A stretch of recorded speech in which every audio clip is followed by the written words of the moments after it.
Ցանկացած բիզնեսի համար կարևոր է հասկանալ, թե որոնք են տարբեր ստորաբաժանումների և թիմերի աշխատանքի արդյունավետությունը չափելու ձևերը, ցուցանիշները և մեթոդները։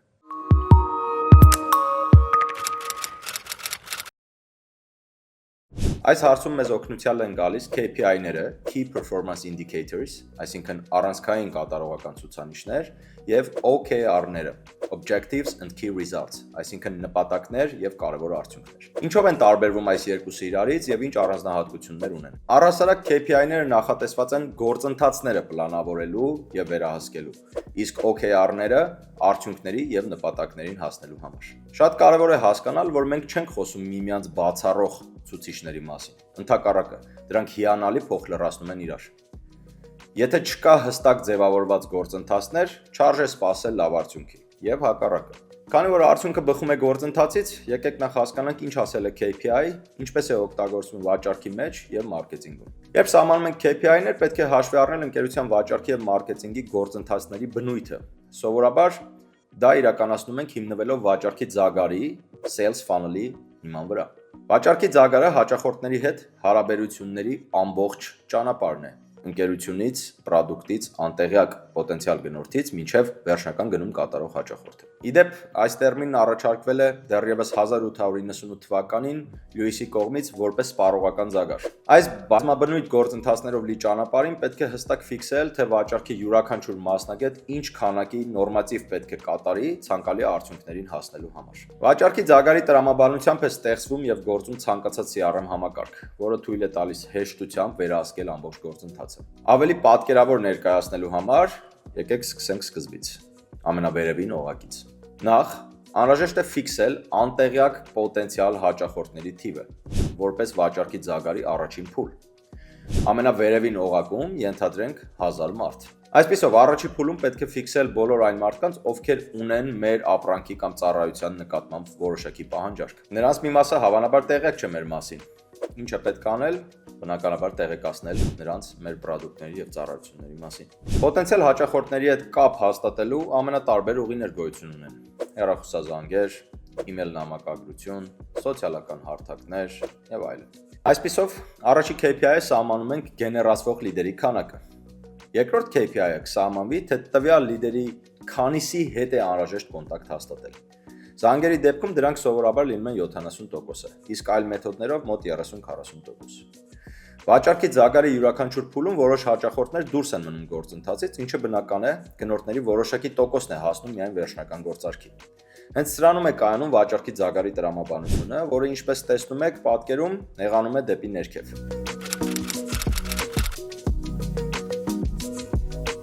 Հաճախորդների ապրանքների կամ ծառայությունների մասին տեղեկացնելուց և նրանց կողմից հետաքրքրություն առաջանալուց հետո սահմանում ենք հաջորդ KPI-ը՝ հանդիպման կազմակերպումը, դրանց քանակի սահմանը։ Հանդիպումից հետո, եթե խոսքը B2B ոլորտի մասին է, ապա հաջողության դեպքում հաջորդ քայլը կնշանակի ներկայացում և բանակցություններ սկսել։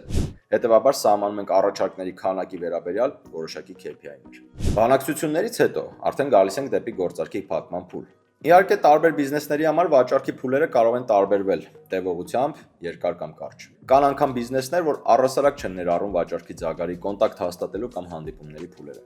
Նրանք վաճառքը կազմակերպում են մարքեթինգային գործընթացների միջոցով։ Այստեղ ուշադրություն են դարձնում մարքեթինգային մետրիկաների վրա՝ քլիքերի քանակ, լիդերի քանակ, որից հետո արդեն նոր վաճառքի քանակ եւ այլն։ Եկեք տեսնենք, թե ինչպես են սահմանվում KPI-ները CRM համակարգի ներսում վաճառքի յուրաքանչյուր մասնագետների համար։ KPI-ները կարող ենք սահմանել օրական, շաբաթական, ամսական, եռամսյակային և տարեկան կտրվածքով։